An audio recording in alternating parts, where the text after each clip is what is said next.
اکتوبر میں اسرائیل کی جانب سے جنگ بندی کی مسلسل خلاف ورزیوں کے درمیان شمالی غزہ میں جبالیہ پناہ گزین کیمپ کے مغرب میں ایک موٹر سائیکل کو نشانہ بنانے والے اسرائیلی ڈرون حملے کے بعد ایک فلسطینی شخص ہلاک اور متعدد زخمی ہو گئے ہیں۔ ایک طبی ذریعے نے ہفتے کے روز انادولو نیوز ایجنسی کو ایاد المتوقع موت کی تصدیق کی اور ساتھ ہی متعدد افراد کے زخمی ہونے کی بھی تصدیق کی۔ برازیل کی سپریم کورٹ کے جسٹس الیگزینڈر ڈی موریس نے ایک ایسے قانون پر عمل درآمد کو روک دیا ہے جو 2022 کے انتخابات میں شکست کے بعد بغاوت کی سازش میں ملوث ہونے پر سابق صدر جیر بولسونارو کی جیل کی سزا کو ڈرامائی طور پر کم کر سکتا ہے۔ ڈی موریس نے ہفتے کے روز اس قانون کو معطل کرنے کا حکم دیا جب تک کہ سپریم کورٹ اس کی آئینی حیثیت کو چیلنج کرنے والی اپیلوں پر غور کرنے کے لیے مکمل سماعت نہیں کر سکتی۔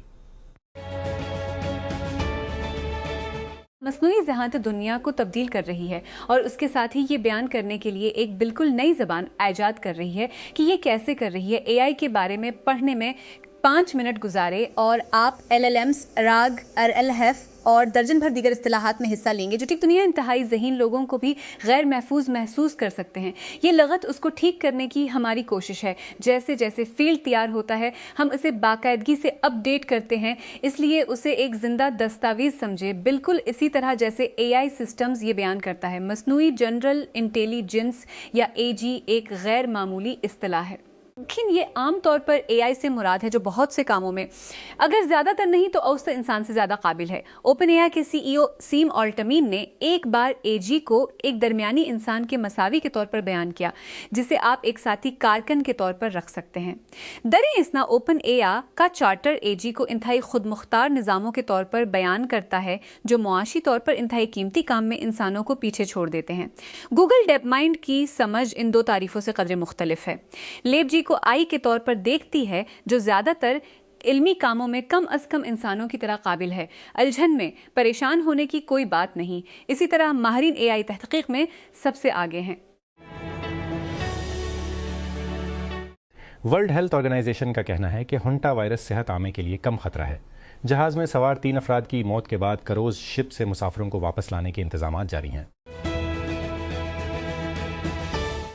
پولیس اور سیکورٹی ذرائع کے مطابق شمال مغربی پاکستان میں ایک پولیس چوکی پر ایک کار بم دھماکے کے بعد شدید فائرنگ کے نتیجے میں کم از کم 3 اہلکار ہلاک ہو گئے۔ یہ حملہ ہفتہ کو دیر گئے افغانستان کی سرحد سے متصل صوبہ خیبر پختونخوا کے ایک ضلع بنوں میں ہوا۔ جنین میں ایک فلسطینی خاندان کا کہنا ہے کہ اسرائیلی آباد کاروں نے انہیں ان کے والد کی آخری رسومات کے چند گھنٹے بعد نکالنے اور دوبارہ دفن کرنے پر مجبور کیا۔ آباد کاروں نے دعویٰ کیا کہ قبرستان کی زمین قریبی سا نور بستی کی ہے۔ اقوام متحدہ کے حقوق کے دفتر نے اس واقعے کو فلسطینیوں کی غیر انسانی سلوک کے وسیع نمونے کے حصے کے طور پر مذمت کی ہے۔ قارکر ای کامرس کاروباروں کے لیے کارپوریٹ کریڈٹ کارڈز اور بینکنگ خدمات کی پیشکش کرنے والا ایک اچھی مالی آن سے چلنے والا اسٹارٹ اپ نے دیوالیاپن کا دعویٰ دائر کیا ہے اور اسے بڑے پیمانے پر بند ہونے کی اطلاع ہے۔ یہ آغاز آئی کمبینیٹر کے 2019 کے موسم سرما کے گروپ کا حصہ تھا اور اس کی سیریز اے کی قیادت والر وینچرز کر رہے تھے۔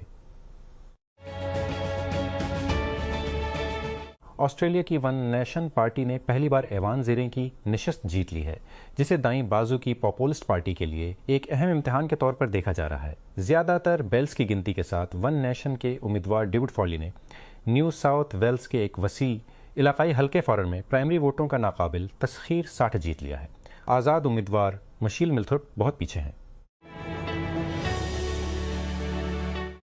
ملکی وزارت صحت نے کہا کہ لبنان میں شدید اسرائیلی حملوں کے ایک اور دن میں 29 افراد ہلاک ہو گئے ہیں۔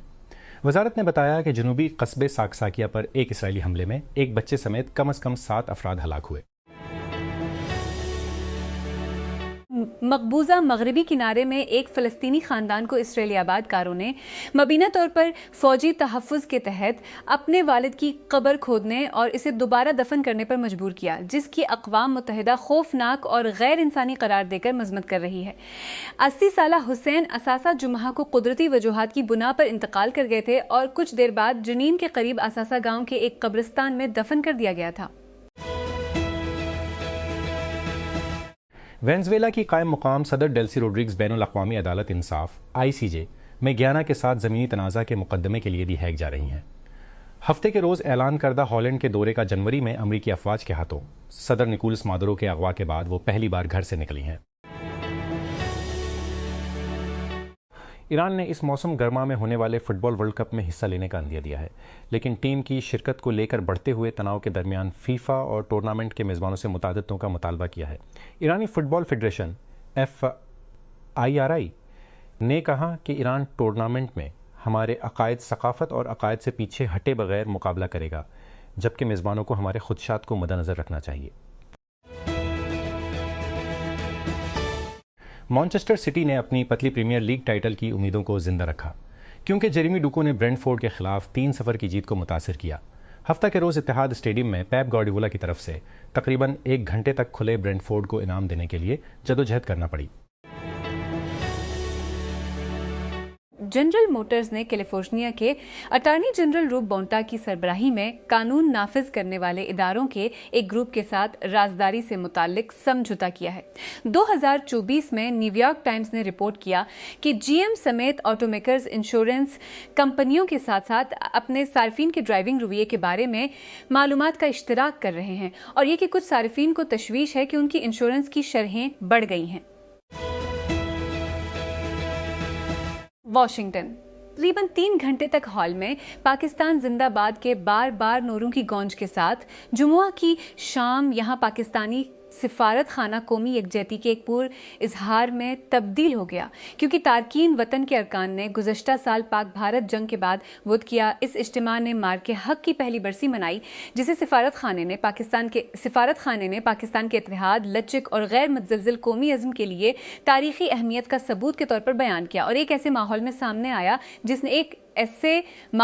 سامنے آیا مسلسل جذباتی شدت کے ساتھ ملایا۔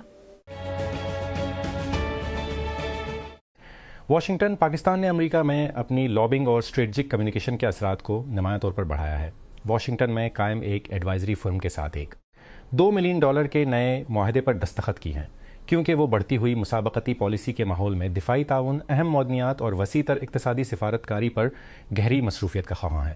US foreign agents registration act FARA کے تحت جمع کرائی گئی فائلنگ کے مطابق ارون گریو اسٹریٹجی گروپ LLC نے 1 مئی کو واشنگٹن میں پاکستانی سفارت خانے کے ایک سرکاری غیر ملکی ایجنٹ کے طور پر $2 ملین مالیت کے 2 سالہ معاہدے کے تحت رجسٹرڈ کیا۔ اس کی خدمات کے لیے ہر ماہ 50,000 کی ادائیگی کی ضرورت ہے۔ وزیر خزانہ اور محصولات سینیٹر محمد اورنگزیب نے ہفتے کے روز کہا کہ بڑے پیمانے پر مینوفیکچرنگ، برآمدات، ترسیلات زر اور غیر ملکی سرمایہ کاری کی آمد میں مضبوط نمو کا حوالہ دیتے ہوئے پاکستان کی معیشت جاری علاقائی کشیدگی کے باوجود بحالی کے آثار دکھا رہی ہے۔ وزیر پیٹرولیم علی پرویز ملک کے ہمراہ وزیر خزانہ نے کہا کہ ملک کے بڑے پیمانے پر مینوفیکچرنگ وزیر خزانہ اپریل میں سال بے شعبے پر مینوفیکچرنگ اششے شعبے سال فیصد نمو ریکارڈ کی گئی، جبکہ رواں مالی سال کے پہلے 9 ماہ کے دوران مجموعی نمو 5% رہی۔ یونانی حکام نے ماہی گیروں کی طرف سے بحیرہ ایونین میں دریافت ہونے کے بعد دھماکہ خیز مواد لے جانے والے بحری ڈرون کو محفوظ کر دیا ہے۔ بغیر پائلٹ کا یہ بحری جہاز، جس کا شبہ ہے کہ یوکرائنی نژاد ہے، جمعرات کو یونان کے مغربی ساحل پر لیفکاڈا کے قریب ایک غار میں پایا گیا، جس کا انجن ابھی تک چل رہا تھا۔ یونانی بم ڈسپوزل ماہرین نے اس کے ڈیٹونیٹرز اور بیٹری کو ہٹا دیا۔ امریکہ کی ثالثی میں ہونے والی جنگ بندی کے باوجود لبنان بھر میں اسرائیلی حملوں میں کم از کم 19 افراد ہلاک ہو چکے ہیں، جو اب اپنے تیسرے ہفتے میں ہیں۔ ہفتے کے روز ایک بیان میں لبنانی وزارت صحت عامہ نے کہا کہ جنوبی ضلع سیادون کے قصبے السکسکیہ پر اسرائیلی حملے میں ایک بچے سمیت کم از کم 7 افراد ہلاک اور 3 بچوں سمیت 15 زخمی ہوئے۔ الجزیرہ کے طارق ابو عزوم الشاطی پناہ گزین کیمپ سے رپورٹ کرتے ہیں، جہاں جنگ بندی کے باوجود رات بھر اسرائیلی فضائی حملوں کے بعد خاندان ملبے میں سے تلاش کر رہے ہیں۔ رہائشیوں نے حملوں کو جنگ بندی کی خلاف ورزی قرار دیتے ہوئے کہا کہ انہوں نے پناہ گاہ، سامان اور رہنے کی واحد جگہ کھو دی۔ ڈونلڈ ٹرمپ کے social media plate form truth social کی پیرنٹ کمپنی نے 2026 کی پہلی سہ ماہی میں 400 ملین سے زیادہ کے نقصان کی اطلاع دی ہے کہ 400 ملین سے زیادہ کے نقصان قدر میں کمی ہے۔ 31 مارچ کو کمٹو کرن کی فائلنگ سے پتہ چلتا ہے کہ Trump media and technology group TMTG نے سال کے پہلے 3 مہینوں کے لیے تقریباً 8,70,000 کی آمدنی کی اطلاع دی، جس میں خالص فروخت میں 6% اضافہ ہوا۔ لبنان اور شام کے رہنماؤں نے مشترکہ مفادات پر مرکوز دمشق میں بات چیت کا اختتام کیا ہے، کیونکہ دونوں ممالک تقریباً 18 ماہ قبل شام کے دیرینہ صدر بشار الاسد کی معزولی کے بعد ایک دوسرے کے ساتھ تعلقات کو آگے بڑھا رہے ہیں۔ ہفتے کے روز لبنانی وزیر اعظم نواف سلام نے کہا کہ شام کے صدر احمد الشارع کے ساتھ بات چیت میں اہم پیش رفت ہوئی ہے، جس میں سیکورٹی، ٹرانسپورٹ، انفراسٹرکچر اور اقتصادی معاملات شامل تھے۔ مار کے حق ملک کے سفر میں ایک تعریف کرنے والا نشان ہے۔ فوج نے ہفتے کے روز کہا جب پاکستان نے ہندوستان کے ساتھ مختصر جنگ کی پہلی برسی منائی۔ Inter Services Public Relations ISPR کی طرف سے جاری کردہ ایک بیان میں فوج نے کہا کہ مختصر تنازع نے پاکستان کے ناپے ہوئے اور پرعزم رد عمل کا مظاہرہ کیا اور مخالف سازشوں، جھوٹے جھنڈے والے بیانیے اور غلط معلومات پھیلانے والی مہمات کو بے نقاب کیا، جس سے بین الاقوامی سطح پر ان کی ساکھ کم ہوئی۔ جمعہ کی رات ڈینور انٹرنیشنل ایئرپورٹ پر ایک فرنٹیئر ایئر لائنز کے طیارے نے رن وے پر موجود ایک شخص کو ہلاک کرنے کے بعد کا لمحہ ایئر ٹریفک کنٹرول آڈیو میں قید کیا گیا ہے۔ ہم نے ابھی کسی کو مارا ہے، پائلٹ نے فلائٹ 4345 کے ٹیک آف کو روکنے کے بعد کنٹرول ٹاور کو بتایا۔ ہمارے انجن میں آگ لگ گئی ہے۔ رائل نیوی ایک جنگی جہاز مشرق وسطیٰ بھیج رہی ہے، جہاں وہ آبنائے ہرمز میں جہاز رانی کی حفاظت کے لیے بین الاقوامی مشن میں شامل ہو سکتی ہے۔ ہیمز ڈریگن ایک قسم 45 ڈسٹرائر خطے میں اپنے ممکنہ کردار سے پہلے پری پوزیشن کرے گا، جسے وزارت دفاع نے سختی سے دفاعی اور خود مختار مشن کے طور پر بیان کیا ہے۔ تہران ایران جیسا کہ امریکہ ثالثوں کے ذریعے ایک معاہدے کے تبادلے کے لیے تہران کے تازہ ترین جواب کا انتظار کر رہا ہے۔ ایرانی حکام اور ریاست سے منسلک میڈیا اس بات پر زور دے رہے ہیں کہ وہ آبنائے ہرمز پر کنٹرول کو پہلے سے زیادہ اہم سمجھتے ہیں۔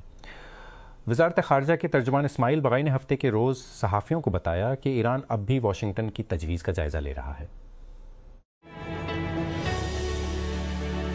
بلومبرگ کے رپورٹر کے مطابق قطر نے مائع قدرتی گیس ایلن کی ایک بڑی کھیپ ایران کے زیر کنٹرول آبنائے ہرمز کے ذریعے بھیجی ہے، جو اب پاکستان کی طرف روانہ ہو رہی ہے۔ شپنگ کے اعداد و شمار سے پتہ چلتا ہے کہ LNG ٹینکر خراطیت اس وقت پاکستان کی طرف جا رہا ہے۔ فروری کے آخر میں امریکی جنگ شروع ہونے کے بعد سے ہرمز کے راستے قطری LNG برآمد کرنے کی پہلی سنجیدہ کوشش ہے۔ حکومت نے عید الاضحیٰ سے قبل مسلم سرکاری ملازمین پنشنرز کے لیے تنخواہوں، الاؤنسز اور پنشن کی پیشگی ادائیگی کا اعلان کیا ہے۔ محکمہ خزانہ سندھ کی جانب سے جاری کردہ نوٹیفکیشن کے مطابق مئی 2026 کی مکمل تنخواہ، الاؤنسز اور پنشن 1 جون کے بجائے 20 مئی کو جاری کیے جائیں گے۔ وزیر اعظم شہباز شریف نے ہفتے کے روز کہا کہ پاکستان کو کسی جارحیت سے ڈرایا نہیں جا سکتا اور نہ ہی کسی جارے سے مغلوب ہو سکتا ہے، کیونکہ قوم مار کے حق کی پہلی برسی منا رہی ہے۔ بھارت کے ساتھ پچھلے سال کا تصادم، جس کا آغاز 22 اپریل کے پہلگام حملے سے ہوا، اور اس کے نتیجے میں ہونے والے فوجی تصادم، جس کے نتیجے میں پاکستان کی شاندار فتح ہوئی 10 مئی کو جنگ بندی تک، اب ریاست اسے مار کے حق کی جنگ کہتی ہے۔ اسلام آباد۔ PTI نے ملزمان کو انصاف کے کٹہرے میں لانے کے لیے 9 مئی کے واقعات کی شفاف، غیر جانبدارانہ اور قابل اعتماد تحقیقات کے لیے ایک آزاد عدالتی کمیشن کی تشکیل کا مطالبہ کیا ہے۔ پارٹی نے 9 مئی 2023 کو پاکستان کی سیاسی تاریخ کے سیاہ کیل کا مطالبہ کیا ہے۔ پاکستان کی سیاسی تاریخ کے سیاہ ترین دنوں میں سے ایک قرار دیا ہے، جب سابق IP کے بانی عمران خان کو اسلام آباد ہائی کورٹ کے احاطے سے گرفتار کیا گیا تھا۔ وہ اس وقت راولپنڈی کی اڈیالہ جیل میں نظر بند ہیں، جہاں ان کی فیملی ممبران اور پارٹی رہنماؤں سے ملاقاتوں سے مسلسل انکار کیا جاتا ہے۔